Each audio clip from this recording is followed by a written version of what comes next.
as you work around your garden beds this time of year, take time to pull up any tree seedlings that may be coming up. Right now I'm pulling up some hackberry seedlings that are very quickly taking root in among this nice moist mulch. If you don't pull them up within the next few weeks, they'll be much harder to get out of the garden later on in the season. Although as you look around and you pull these up, there's a real bonus that can be found among different shrubs. And this is a dwarf Kelsey dogwood. It's a nice shrub for this shady area.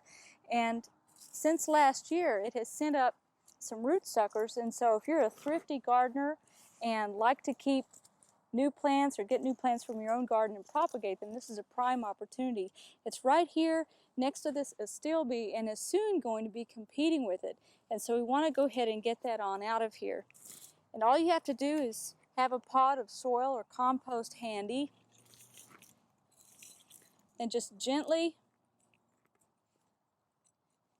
tease away the mulch that's around it.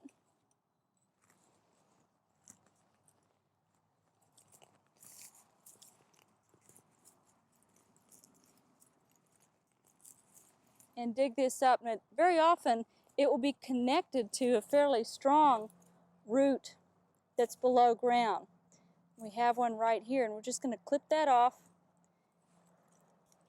and that should free it up from the mother plant. You want to water these right away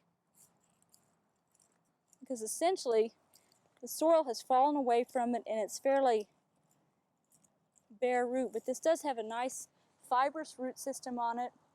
We'll get that into this nice moist soil. You want to keep it watered very well and in a shady area the first few days before transplanting it, or if you have a shady moist place to put it right away, you can go ahead and do that, but make sure that you keep it nice and moist and covered over so that it doesn't overheat. Now on over here we have another shrub that is propagating very nicely for us, and that's the Japanese Kerria. Some people call it Japanese rose, and this was killed back by winter kill, and it's coming back very, very vigorously. This is one that we usually show you in early to mid-summer. It has a nice flower that has sort of a taxicab yellow color. It's an unusual color found in shady areas of the landscape. But a glance over here tells us that it's doing very well in the landscape. As we pick out more hackberry seedlings that are coming up, there's a little Kerria growing right underneath this dogwood.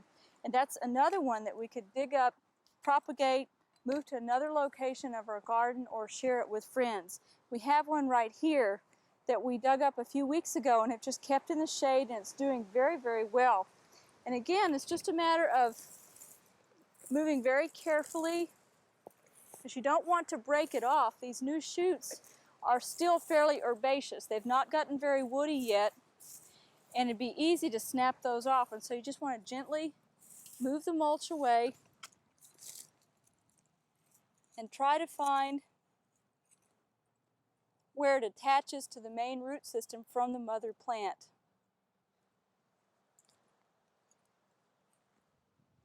Sometimes you have to use a little bit larger tool, and I don't want to damage the roots of this dogwood, and so I'm going to move fairly slowly and just ease that on out of there if possible. That's just barely lifted it up.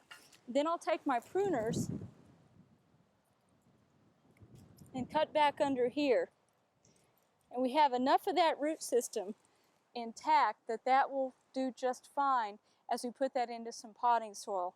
And for now I'm just going to tuck it in with this other one that we have, and I'm going to move on over and show you Nandina, but I'll come back later and pot that up in some moist soil.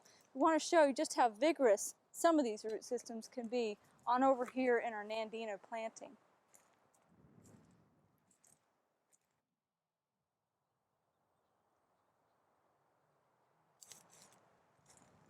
Although our Nandina suffered considerable winter damage, they're coming back beautifully and very, very vigorous. In fact, this is the time of year to look around near where you have Nandina planted and again look for some bonus plants. Now down here we have a small sucker of Nandina that came out from beneath the mulch, and let's just uncover this and I'll show you what I mean by that and just show you just how vigorous these plants can be. That's in the barberry family, and so those roots are bright, bright yellow, and they're easy to spot and also very easy to dig up.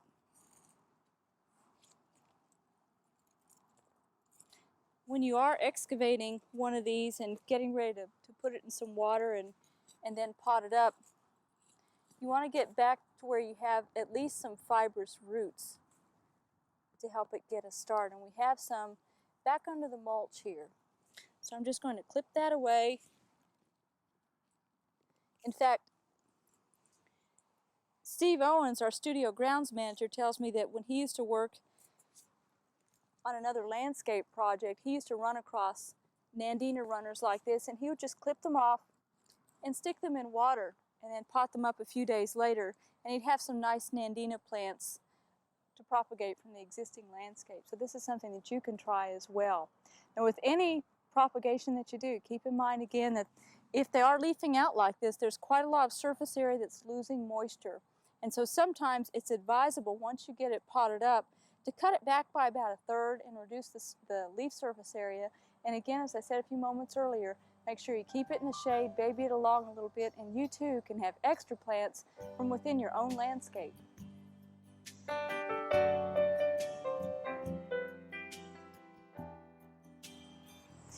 If you have shrubs around your yard that you'd like to grow more of, but they don't have any kind of root suckers coming up, you could take softwood cuttings. Now, softwood cuttings are cuttings taken from tissue that is just now growing out from the plant. It's not last year's wood, it's brand new growth that's very, very pliable. And the time that usually occurs on plants is right after they bloom. This Viburnum, for instance, just finished blooming, it's dropped off the flower clusters, and now it's going into its vegetative stage. The way we take a cutting is we just take growth that's about 4 inches long or less, something like this, and you want to take it when the tissue is still pliable but not extremely so. You want it to have a little bit of toughness to it. And usually you'll cut at a slant just below a node. And what we're going to do is slip that into some water in a baggie and take a cutting of some vining plants that are a favorite of homeowners that I bet you didn't know you can very easily propagate on your own. So join me on over here. Isn't this a beautiful clematis? This is Nelly Moser variety, and we've decided we like it so much that we want more around the studio garden. So we're going to take softwood cuttings of this. And again, this is off of the nice green, soft tissue, and we'll be sacrificing a couple of flower blossoms, but I think it'll be worth it for the cuttings that we can get from this. You just cut this away from the vine. Again, you take the cutting below the node, and we'll leave this leaf right here above where we stick it in our medium. And then we have a second cutting right here, and I'm going to just knock off these blossoms right here so that we only have leaves in the medium. Again, plunge this into some water. We have a label in our sack. And I'm going to take this on over to a shady place and show you how we've set up a little mist system that I think you'll be able to duplicate at home and root your own cuttings pretty easily.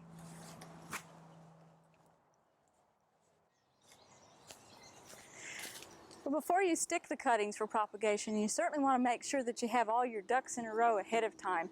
And we've prepared a flat here of separate containers, and I already have a few different shrub cuttings already stuck here. And the media that we're using is a mixture of half peat, half perlite. You could use different combinations. Some people root things in pure sand. The problem with that is that if it's not sterilized, it could have certain pathogens in it that might cause rot. I want you to notice here, though, that we do have separate containers, and part of this is for convenience sake. Some things root very, very quickly. Others take a long time, and that way you can pull out what you want as it gets ready. Also, if disease does get started in one container, it won't spread to the entire flat. So this is a good setup to have. Now, the cuttings that I've taken, remember, are Clematis and Viburnum, and we put these in sacks of water with a label so we wouldn't get confused, and this is particularly helpful if you're taking cuttings from different varieties so you can keep them straight. This is from Nelly Moser Clematis, and what you want to do is make sure that you do them right side up and take your pruners and take off the lower leaves so that you have a node where roots can develop, and they won't develop just along the internode or between the stem. They have to be at a node, and we're dipping these in just a little bit of rooting hormone that contains indole-butyric acid, and that will enhance the rooting factor, and you can get that at most any garden center. Make your hole ahead of time so that you don't rub off any of the rooting hormone, and then just tuck that down in there and you can get started with it. And again, we just nip off the leaves, make a little hole ahead of time, and we're set. Now, I want you to notice that we've got these spaced fairly far apart. This is a fairly sparse planting. You don't want the leaves touching when you're doing the rooting. Same goes for the viburnum. It has very large leaves, and probably when we get to cutting those, we'll probably cut the leaves in half and cut down on the leaf surface a little bit before we stick those so we don't get a lot of disease started. Now, to set up a perfect medium for rooting, the main thing is you have to have high humidity and warm temperatures. It needs to be between 75 and 85 degrees at all times. And you could use a mister like this and just mist them down, especially if you're at home a lot. But we've set up a little rig that I think you could duplicate at home. Let me show you real quickly.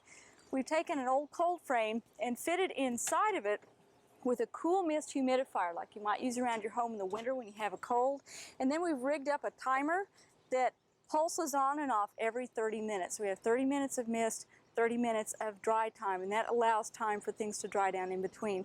We anticipate things rooting in about 3 or 4 weeks. We'll check back and let you know how it works, but hopefully you can try this in your own home garden.